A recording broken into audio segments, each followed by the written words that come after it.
hope you understand, Mira, she said, twisting the gold locket that once belonged to my late mother.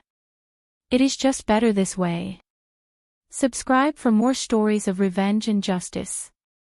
The air inside the Wenzel estate felt thick, like it had conspired with everyone in that room to suffocate me slowly. I had come expecting to finalize seating charts for my wedding to Damien Wenzel, the celebrated young venture capitalist of Eastbourne. Instead, I found myself greeted by his stepmother, Colette Wenzel, wearing my mother's locket, the one Damien claimed had gone missing during our last visit. Behind her, my wedding invitations were scattered across a marble coffee table, my name neatly scratched out and replaced with hers, Colette and Damien. Yes. His stepmother. Where is Damien? I asked, gripping my handbag to stop my fingers from trembling. Upstairs. He thought it would be better if I explained everything. Her voice was polished ice. I stepped into a room I once helped decorate for Christmas, now rearranged to feel alien and cruel. The velvet throw pillows I picked were still on the couch, but every other object radiated Colette's taste. Damien's father, Aldrich, perched on the edge of a sleek black settee, sipping brandy like it was any other day. Mira, he said without a hint of warmth, you must have known this relationship was imbalanced. I looked at the invitation again. My name replaced with Colette's. Her hand on Damien's shoulder in a new photo that had been printed on the updated versions. 3 weeks. We were 3 weeks away, I whispered. Damien finally descended the staircase with a manila folder in hand. His tailored suit, the one I bought him for his investor summit, looked like armor. Everything's arranged, he said, without flinching. The lease transfers to me next week. Your things are being packed and stored. The venue has been informed. We are keeping the date. For what? I could barely breathe. Our wedding, Colette said simply. Damien placed the manila folder on the table like it was a patient file. The locket suits her, doesn't it? He added. We thought you would have outgrown such sentimentality by now. I stepped back. My legs refused to steady. Damien looked at me as if I was a passing inconvenience, a business liability he had finally terminated. Give us the ring, Mira, Aldrich said. I looked at my hand, the Wenzel heirloom diamond, passed down through generations. Damien extended his palm. Let's not make this harder than it needs to be. I removed it. I placed it beside their invitations. I didn't scream. I didn't cry. I just walked. And I heard Colette's voice behind me, soft and triumphant. He always said you were practical. The front door clicked shut behind me like a casket sealing shut. But what they didn't know was that this public execution was just the beginning of their unraveling. Because Mira Halden never stayed buried.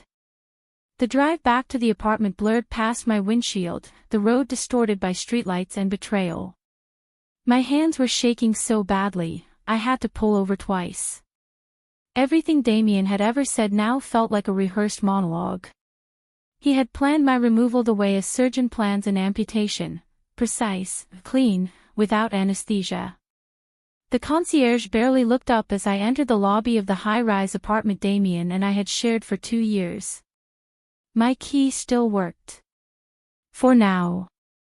Inside, the scent of his cologne hung in the air like a ghost, stale and too familiar. The apartment was dark, but the outline of someone standing at the floor-to-ceiling window was unmistakable. He turned around slowly. Mira, Damien said like nothing had happened. We need to talk. You already did, I said, flipping on the light and illuminating his face, unmoved, unemotional, like a doctor delivering bad news. You let your stepmother do the honors. They shouldn't have done it that way, he muttered, reaching into his briefcase. I was going to handle it myself. How considerate. He placed another manila folder on the counter. Everything's finalized. Your name has been removed from the lease and joint accounts. The venue's cancellation has been processed. Movers come tomorrow at 10. You already packed me up, I said quietly, not even surprised. And the ring? That's been returned to the vault, I presume. He nodded, not even blinking. I stood at the dining table where we used to plan our futures over wine and takeout. I had practiced signing my new name there, Mira Halden, while he, apparently, had practiced replacing me. You left me for her, I said, and now you want me to leave quietly. It's not about her, he replied. It's about what Colette and I can build. Her father's firm is merging with mine. We're acquiring Blaytech Labs. I'm slated to take over product development. So that was it. Access. Legacy. Power. I walked to our bedroom in a daze, each drawer I opened unspooling memories like tripwires. The blue dress I wore to Damien's IPO gala. The silk robe he gave me last Valentine's Day, probably while texting her. I packed in silence. At the back of the closet, I found a box already labeled in elegant handwriting, Mira, miscellaneous. Colette's writing. She had prepared my exile before I knew it was happening. At midnight, I opened my laptop. The wedding budget spreadsheet glared at me. Deposits, vendor fees, non-refundable everything. The numbers added up to $15,000 of sunk cost, with my name on every receipt. Damien had isolated me from my financial safety net like a chess player traps a king. My old apartment. I gave it up because he said I would never need it again. My savings. Burned through on decorations and dresses and flights to please his family. I had nothing. No home. No fiancé. No job, since Damien's father owned the clinic where I worked, and my shifts had mysteriously been reassigned to night coverage in an entirely different department. I sat in the lobby at 3 a.m, surrounded by boxes marked with my name like I was being archived out of my own life. Then I saw it. Dorothy's name, blinking in my recent calls. My old foster mother. I hesitated, but shame lost to survival. She picked up on the second ring. Mira. Honey, what's wrong? I choked on the truth. Can I come over? I'm already unlocking the door. Dorothy's townhouse had always smelled like cinnamon and cedarwood. She opened the door before I even knocked, wrapped me in her arms, and guided me inside like no time had passed since I was 16 and broken. The guest room was untouched. Same lilac wallpaper. Same wooden shelf with my high school trophies. She had never erased me. She handed me a warm mug of tea and a folded note. It came last week. From Hartwell Placement Agency. I didn't open it. Thought it might be for you. Inside was a job posting, * private care position. Live in. Confidential. High compensation. Immediate start, *. The salary made my jaw drop. Why would they offer this much? Dorothy answered slowly. Because the client is impossible. I looked at her. Nathan Solberg, she said. The tech billionaire. He was in a skiing accident last year. Paralyzed. 4 nurses have already quit. Nathan Solberg. The reclusive genius behind Gen X Microsystems. I remembered Damien mentioning him once. Something about how Solberg's patents could reshape data security forever. It's in Greystone Hills, Dorothy added. He lives in a fortress. I stared at the number on the offer sheet. $20,000 per month. Accommodations and meals included. 6 months there, she said, and you can rebuild from anything. I looked around the only safe place I had ever known, then back at the paper. The decision was not easy. But I had nothing left to lose. The black town car arrived at exactly 7 the next morning. Dorothy waited with me on the porch, arms crossed, pretending not to worry. The driver stepped out in a tailored uniform and nodded with military efficiency. "Miss Halden. Mr. Solberg is expecting you." My entire life fit into one worn suitcase and a duffel bag. Dorothy slipped a photograph into my hand, us, smiling on my graduation day, and pressed a fresh lavender sachet into my luggage. "6 months, she whispered, and then you decide what's next." "Not them. You." The car pulled away, leaving behind the only real home I had ever known. The ride to Greystone Hills felt like a climb through another world. The city gave way to wide, winding roads, manicured estates, iron gates guarding properties the size of university campuses. The Solberg estate was last, set atop a cliff, shrouded in fog, as if deliberately hiding from the world it once dominated. The gates opened without a word. Security cameras followed our every move as we passed through a marble-lined driveway flanked by trimmed hedges shaped like chess pieces. The house was not a house. It was an angular palace of black glass and steel. No softness. No warmth. Just cold beauty and calculated isolation. Margaret Dorn met me at the entrance. She wore a gray wool coat with military buttons, her white hair coiled into a perfect bun. No smile. No handshake. "You will address Mr. Solberg as sir unless directed otherwise. You will not initiate personal conversations. You are here to provide medical and logistical support. Nothing more." I followed her through silent corridors lined with abstract art and floor-to-ceiling windows that framed the fog like a curated exhibit. "Your suite is in the East Wing," she said. "You will remain on call during nights. There is no cell service. All communication goes through internal lines. You will wear this pager at all times." She handed me a sleek black device. "Where is Mr. Solberg now?" I asked. "In his quarters. You are to introduce yourself. Now." The door to Nathan Solberg's private wing was made of dark wood, carved with some ancient rune I could not place. I knocked twice. No answer. So I opened it. His room was a minimalist temple of silence. Monochrome furniture. A low, leather recliner. Shelves of books without dust. Every object perfectly aligned. Every shadow intentional. And at the center, facing the glass wall, was the man himself. He sat in a wheelchair built like a stealth tank. Matte black. Custom engineered. His shoulders were tense beneath a fitted sweater, his hair a tousled crown of ink-black curls. He looked carved from ice. "You're late," he said, without turning around.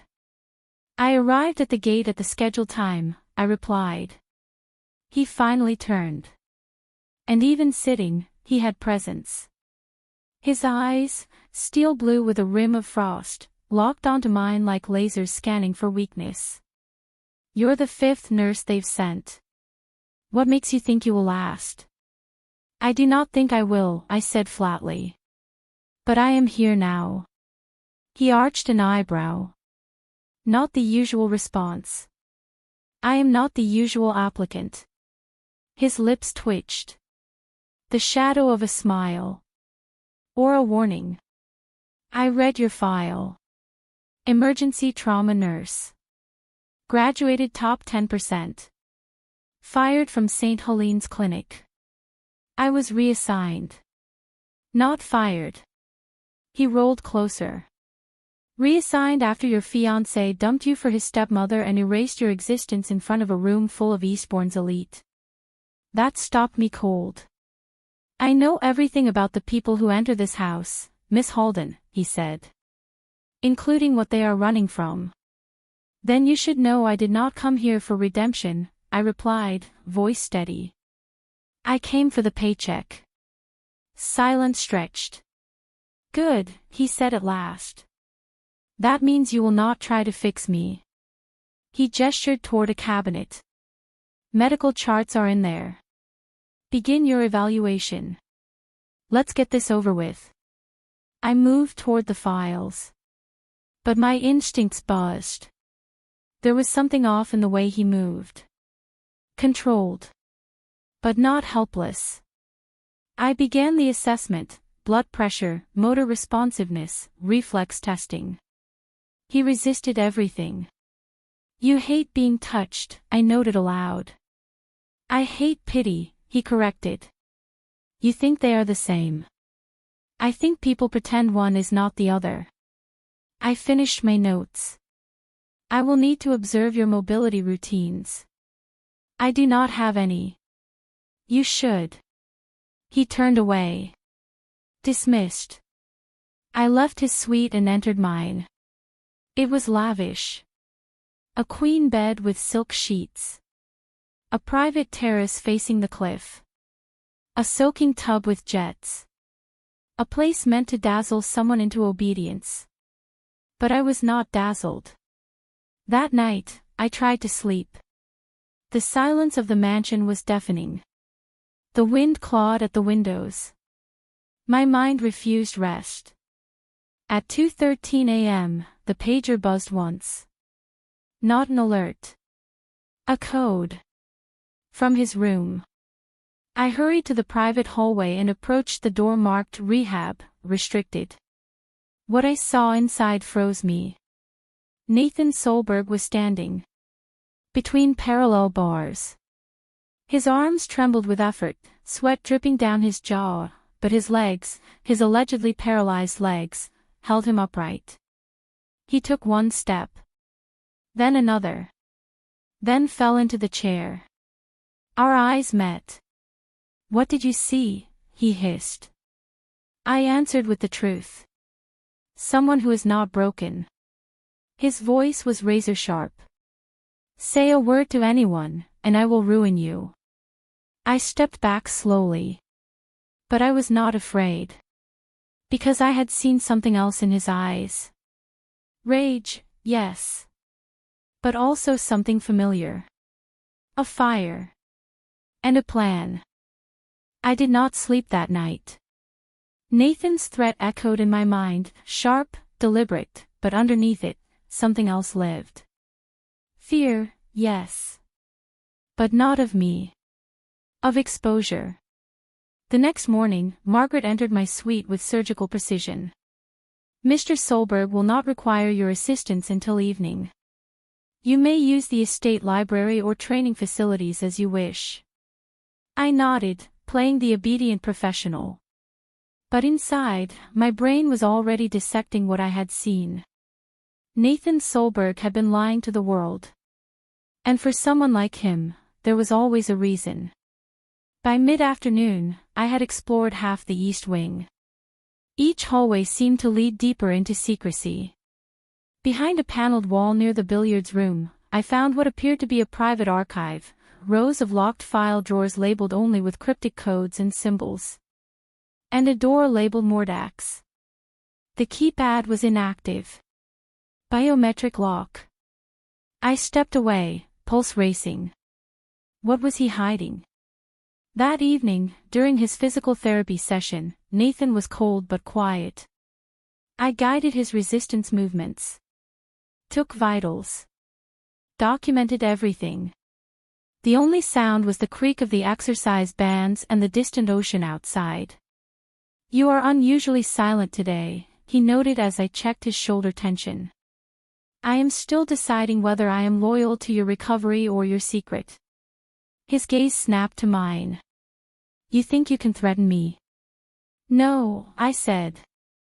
But I can choose who I believe deserves truth. Silence stretched between us. Then, unexpectedly, he said, they came 2 weeks ago. With contracts. Promises. Smiles that did not reach their eyes. Who? He hesitated. Magnus Vale.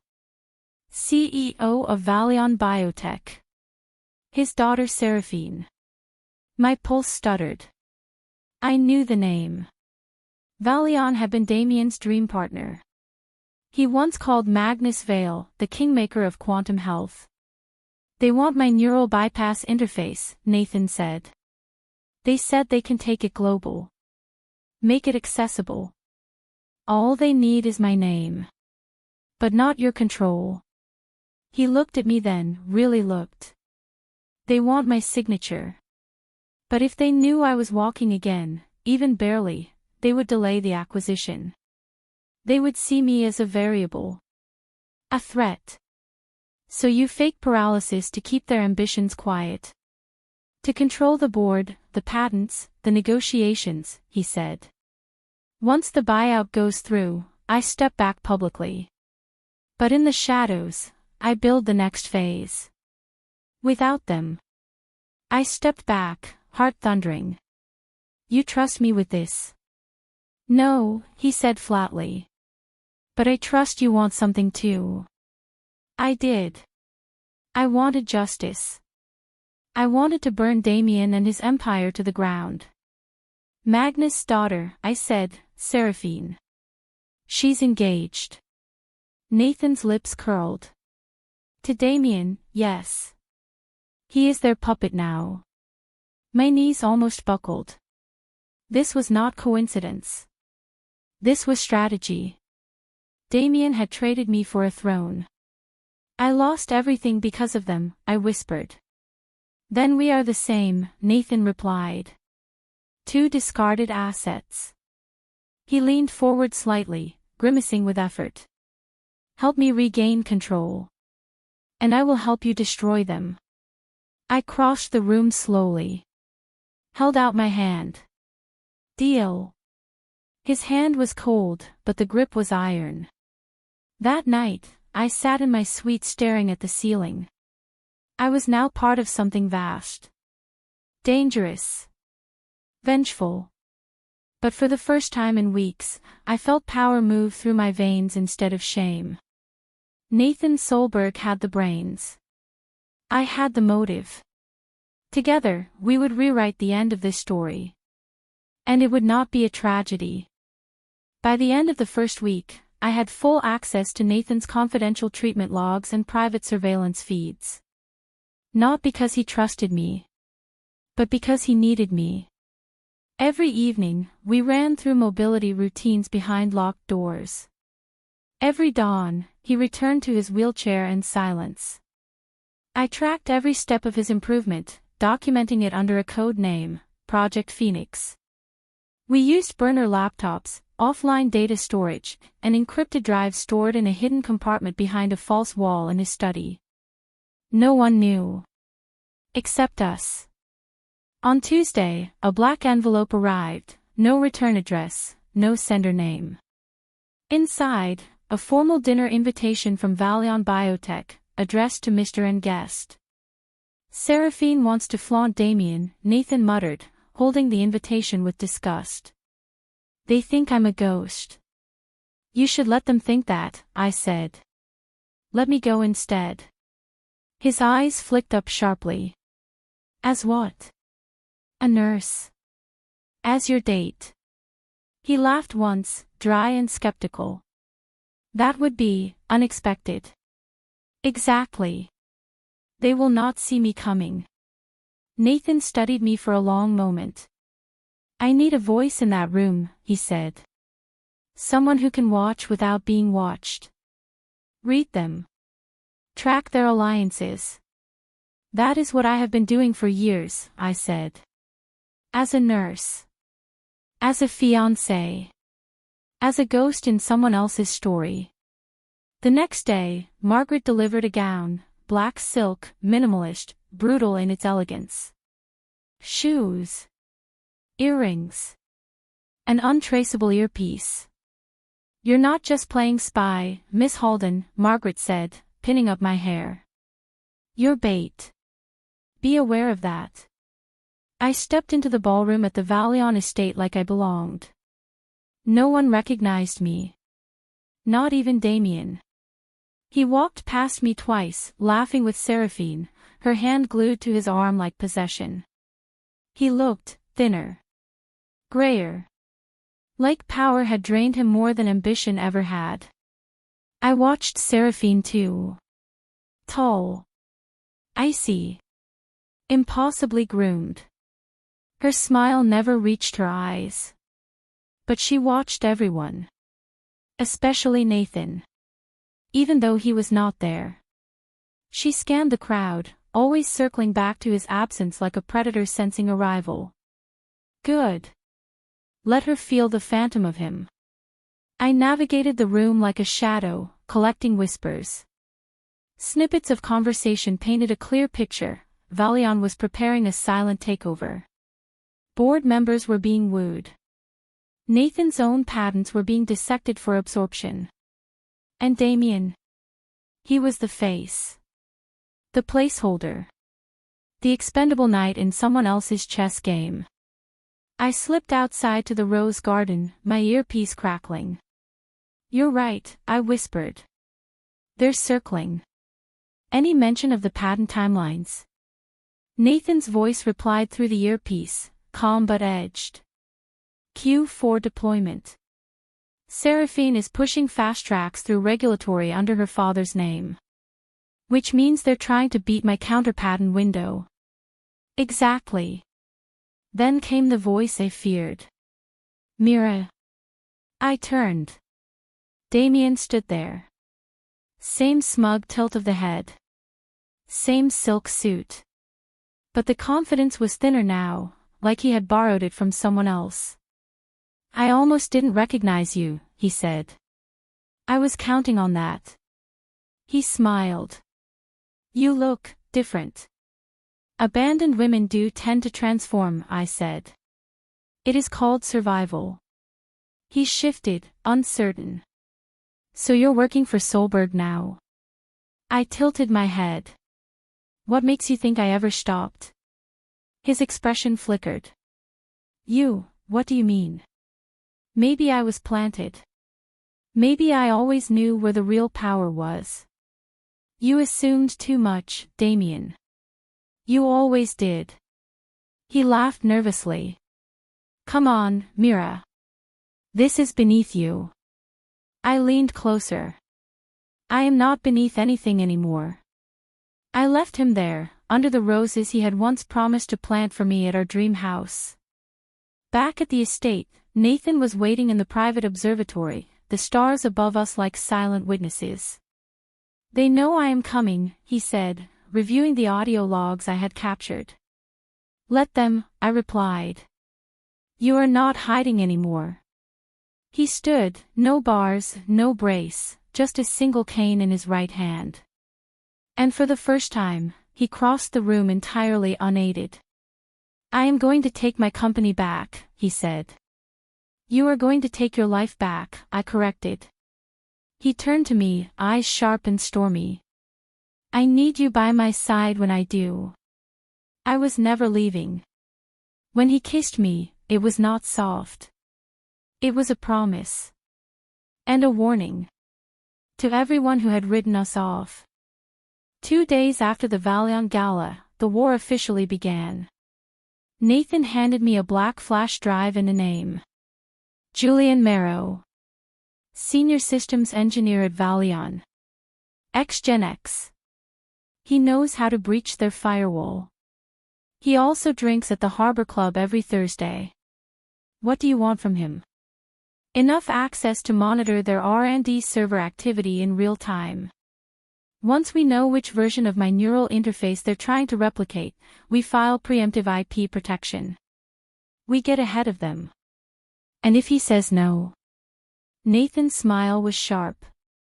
Then offer him something Valiant never will, respect. Julian was easy to find. Older, bitter, always 2 martinis in before sundown. I sat 2 seats away and waited. Eventually, he looked up. You're not Valiant. Too direct. No. I am from the side that remembers who invented the system. His eyes narrowed. You work for Solberg. I work with Solberg. That got his attention.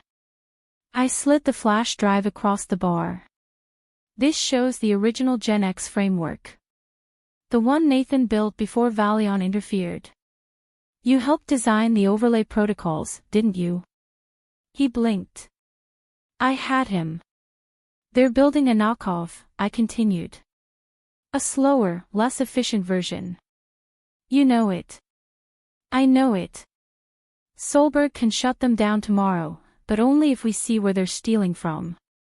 Julian took the drive. This never happened, he said. Of course not, I replied. No one sees the ghosts behind the code. Back at the estate, Nathan was already standing when I returned, pacing slowly with a cane, his stride stronger now, more confident. He bit. He nearly choked. We uploaded the first packet of server activity at midnight. And there it was. Line by line, code stolen directly from Nathan's early prototype, modified just enough to avoid suspicion. They were preparing a silent launch 3 weeks ahead of schedule. They're using Damien's credentials to mask the leak, I said, staring at the access logs. He's their mule. He's too stupid to know it, Nathan replied. They'll discard him the moment he is no longer useful. Like he did to me, I said. Nathan looked at me for a long moment. We make our move at the quarterly board session. Until then, we keep building the case. I nodded. What about Seraphine? Nathan's jaw tightened. She's dangerous. But predictable. I trained with her once. She always underestimates emotion. That will be her blind spot. Later that night, I stood in the training room while Nathan practiced weight transfers and stair reps. His shirt clung to his back with sweat, but his face was carved from stone. You do not stop, I said, handing him water. I cannot afford to, he said. Not now. Not when they're this close. I stepped closer. You're not doing this alone anymore. He met my gaze. And something cracked in his voice. Do you ever wonder how your life would have turned out if none of it had happened? I thought of the wedding that never was. The invitations burned. The dress boxed in a closet somewhere, still unpaid. I used to, I said. Now I just think about what comes next. His hand found mine, calloused and steady. And in that moment, we were not just nurse and patient. Not just partners in revenge. We were survivors sharpening our weapons in the quiet before the storm. The next morning, I received an anonymous envelope delivered by courier. Inside, a printed photo of me at the Valion Gala. On the back, in red ink. You're not as invisible as you think. Stay out of this. I brought it straight to Nathan. He studied it in silence. They're watching, he said. Good, I replied. Then let them see what happens when a ghost fights back. 3 days after the warning photo arrived, I got an invitation to meet Seraphine Valion. Private location. No entourage. No press. No digital footprint. It was a trap. And I accepted it anyway. The driver picked me up in a matte black car with no license plates and windows tinted darker than legal. No words were exchanged. No questions allowed. We drove to a rooftop lounge overlooking the Eastbourne skyline. Seraphine sat alone at a marble table, her expression unreadable, like a high-end sculpture built to intimidate. Miss Halden, she greeted, sipping white tea from a crystal cup. Do sit. I sat. She wasted no time. I will offer you something neither Nathan nor Damien ever could, freedom. I said nothing. Seraphine folded her hands like a diplomat. We both know what this is. You are his leverage. His mouthpiece. His shadow. But I am offering you an out. What kind of out? I asked coolly. She smiled. $250,000. Wired. Clean. No strings. You disappear from Eastbourne. Today. New passport. New life. No questions asked. I stared at her, letting the silence stretch. You think I am cheap, I said. I think you are smart, she countered. You were never supposed to be part of this. You have no seat at this table. And yet here you are. And that makes you unpredictable. We do not like unpredictable. I leaned forward. Then let me make it easy for you. Seraphine's pupils dilated slightly. I am not here for Nathan, I said. I am here for myself. You and your father destroyed the last person who underestimated me. Try me. She studied me, finally dropping the politeness. Do not confuse a momentary alliance with permanence, Mira. Nathan will use you until he does not need you. He already tried to push me away, I said. It did not work. She leaned back, assessing. Then let us call this your final warning. Walk, or fall. The car dropped me off exactly where it picked me up. Back at the estate, I went straight to Nathan's study. He was standing by the fireplace, one hand resting on the mantel, the other clutching a silver cane. She made contact, I said, tossing the business card she had left on the table. Nathan, read the back. $250,000. No return. She's getting desperate, he murmured. Should we be worried? We should be careful. I moved toward the windows. Rain lashed against the glass in furious rhythm. They think I am in over my head, I said. You are, he replied, stepping toward me. But so am I. I looked at him then, really looked. He was not the same man I had met in that cold, silent room weeks ago. His body was healing. But more than that, his armor was softening. I never asked, he said quietly. Why did you say yes? To the job. He nodded. I let the words come slowly. Because when everything fell apart, no one wanted to see me anymore. Not as a nurse. Not as a partner. Not as a person. But you. I saw the fire, he finished. We stood there, soaked in stormlight, no more lies between us. Nathan, I said, if this all burns down, if we fail. He reached for my hand, intertwining his fingers with mine. Then we burned together. That night, I could not sleep again. But it was not anxiety. It was readiness. The next morning, Margaret brought an envelope. Inside, a copy of Valian's latest patent filing. The header read, NeuroSync Control Suite. Underneath it, listed as co-author, Damien Cole. Nathan stared at it. They filed early, he said. They are trying to corner the market before the board vote. We are out of time, I said. What do we do? He looked at me. We turned the lights on. And from that moment forward, the countdown began. The press release dropped at exactly 6 a.m. Headline, Whistleblower Leaks Reveal Corporate Sabotage Inside Valion Biotech. Subheadline, Anonymous Source Exposes Patent Tampering, Medical Fraud, and Insider Collusion. The anonymous source was us.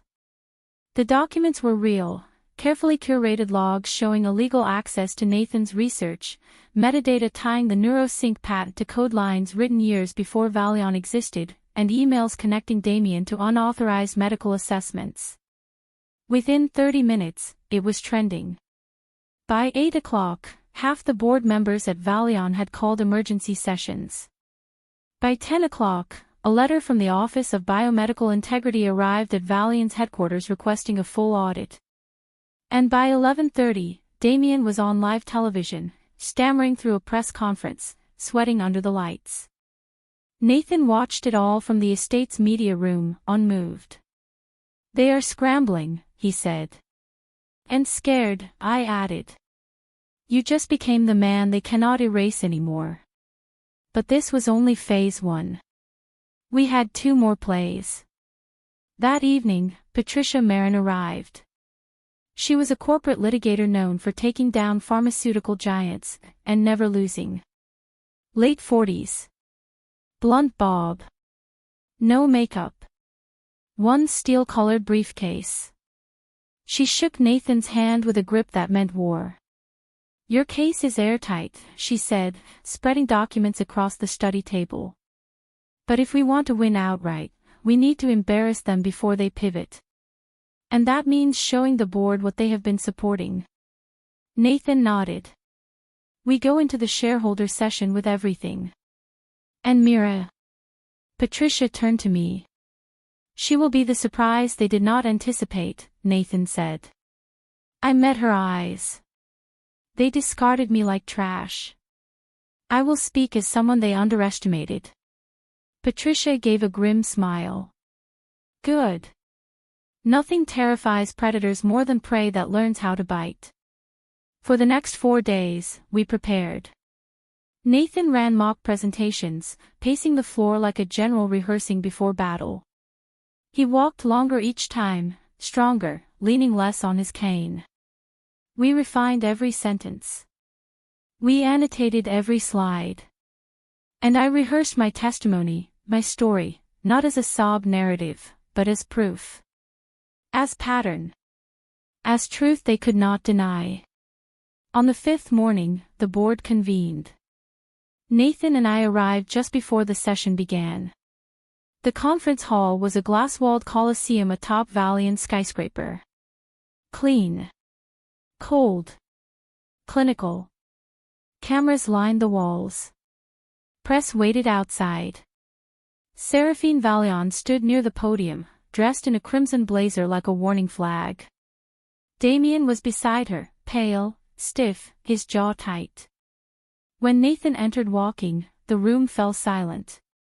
He did not look like a victim. He looked like a force of nature.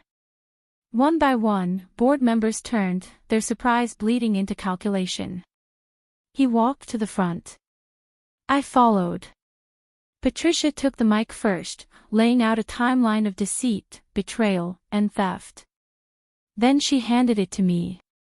I faced them all, the people who thought I had disappeared. "My name is Mira Halden. I was engaged to Damien Cole. 3 months ago, he left me for the daughter of the man trying to steal everything from Nathan Solberg." Gasps. A few murmurs. I was erased. Professionally. Financially. Personally. Because I trusted the wrong people. But then I saw someone more broken than me, standing anyway. I turned to Nathan. He gave me something I had not felt in a long time, purpose. And in return, I gave him what none of you did. A second chance. Seraphine interrupted. "This is emotional manipulation. She has no standing here." But Nathan raised his hand. "Let her speak. She earned her place." I looked straight at Damien. "You orchestrated my humiliation to climb higher. But you forgot one thing." "What?" he asked, voice brittle. "I remember everything." Then I handed the board the documents, the access logs, the code maps, the medical reports with his signature. "This isn't revenge," I said. "This is accountability." Damien looked at Seraphine, who looked at her father's attorney, who was already whispering to someone else. And in that moment, I saw it. The unraveling. The empire built on silence and arrogance beginning to crack. We did not have to destroy them. They were already doing it to themselves. We had just turned on the lights. The first counterattack came within 24 hours. A fabricated article surfaced on a fringe medical gossip blog, claiming I had been fired for negligence, that I had forged references to land a high-profile private care job, and that Nathan's miraculous recovery was a publicity stunt. I read it once. Then I laughed. "They're desperate," Patricia said, slamming her coffee on the table. "This is what they do when they realize they cannot discredit the facts, they try to assassinate the witness." "But we were prepared," I said, tapping the folder we had already sent to the legal bureau 3 days prior. Timeline, credentials, signed affidavits. We knew they would get dirty. They are not done, Nathan warned, pacing the observatory. Seraphine always pushes back harder when she feels the power slipping. He was right. That night, I received a text from an unknown number. We still have a place for you at the table. Think carefully before you burn everything. F. Attached, a blurry photo of Dorothy's townhouse. I stared at it for a full minute before I could move. They are threatening her, I said, my voice flat. Nathan took my phone and handed it to Patricia. She read it and nodded once. Then we strike now. Full disclosure. Open forum. You leak the truth before they poison the narrative. But Dorothy. She is being watched, not harmed. Yet. The moment this goes public, they lose the leverage. I made the call. By morning, a major financial news outlet had published the entire investigative breakdown, how Damien had used stolen data to forge reports, how Valion had fast-tracked fraudulent IP, how a private nurse, me, had uncovered the trail. The article ended with a photo of Nathan, walking unaided, standing beside me at the boardroom. The caption read, "The nurse who brought down a biotech empire." By noon, stock in Valion dropped 16%. By evening, a federal injunction froze their latest patent from market entry. Seraphine called Damien into a closed meeting that night. He never came out smiling. The next day, a process server knocked on the door of the Solberg estate. Damien Cole vs. Mira Halden, the envelope read. Defamation. Libel. Emotional distress. I sat on the edge of Nathan's desk, staring at the paper. They're suing me, I said. Personally. Nathan said nothing. Just knelt slowly in front of me and took my hands. You do not have to keep fighting, he said. You have already won. No, I replied. Not yet. That night, I returned to the place it all began. The Wenzel estate. Damien's old home. Colette was hosting a charity auction. I walked in uninvited. When she saw me, her painted-on poise cracked for the first time. You are not welcome here, she said, her voice full of venom. I was never welcome. But I was useful. Until I was not. The guests turned, murmuring. I walked to the stage and took the mic before anyone could stop me. This is the woman, I said, pointing to Colette, who wore my mother's locket while erasing my name from my own wedding. Gasps. I turned to the crowd. And that man, I said as Damien entered the room, stunned, is the one who signed off on medical fraud so he could play king with someone else's crown. Get her out of here. Colette shrieked. But it was too late. Every phone in the room was already recording. I walked past Damien without a word. His hand reached out. Mira, please. I stopped. Turned. Do you remember what you said to me the day you ended everything? He looked panicked. You said, let's not make this harder than it has to be. I smiled softly. Consider the favor returned. Then I left. The next morning, all charges were dropped. Damien's firm severed ties with Valion. Seraphine resigned from the board. And a week later, an anonymous donor funded Dorothy's shelter with a $250,000 grant. Her thank you note was simple, asterisk, now I know where that blurry photo came from. You really are my daughter. Asterisk. Back at the estate, Nathan was waiting at the edge of the cliff walk, where the sea met the sky. You did it, he said. No, I said. We did. He held up a small silver object. A key. To your new office, he said. If you still want it. I took it. I do. Not because I needed the title, but because I had earned the place it unlocked. 6 months later, the Eastbourne Chronicle featured a full-page headline. The Blackstone Project launches, Solberg's redemption, Halden's rise. Below it, a photo of the two of us, Nathan in a navy suit, standing tall with only a slight limp, and me beside him, clipboard in hand, smiling not like a survivor, but a founder.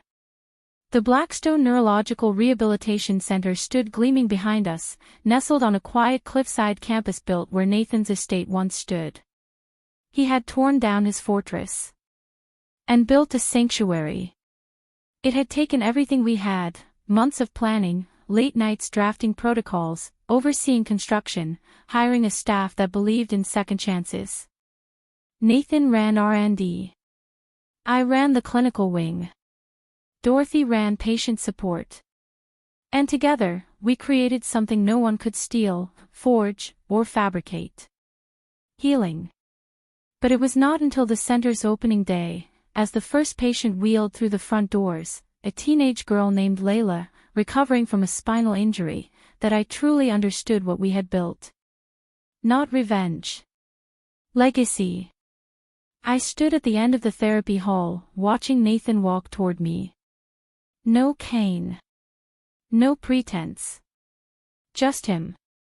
He stopped beside me, glanced at the glass doors, then down at my hands. You still wear the silver key, he said. Of course I do, I replied. It started all of this. And what do you think it unlocks? I smiled. Not a room. He leaned closer. Then what? A life. He reached into his jacket pocket and pulled out a different box, small, velvet, and far too familiar. But I shook my head. Not here, I whispered.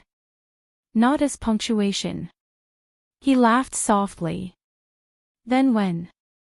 When it's not about the war we survived. When it's just us. He nodded. There was no ring that day. No headlines about weddings. Only stories about breakthroughs, about patients taking first steps, about something radical. Hope. Weeks passed. Then months. The media moved on to newer scandals. Valion restructured. Damien left the city.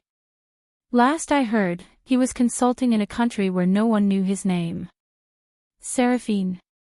Still fighting. Still trying. But me? I was not fighting anymore. One rainy evening, I found Nathan on the west terrace, the ocean mist curling through the railings. He stood with both hands in his coat pockets, eyes on the horizon. Remember when you told me people leave when they think the recovery is too slow?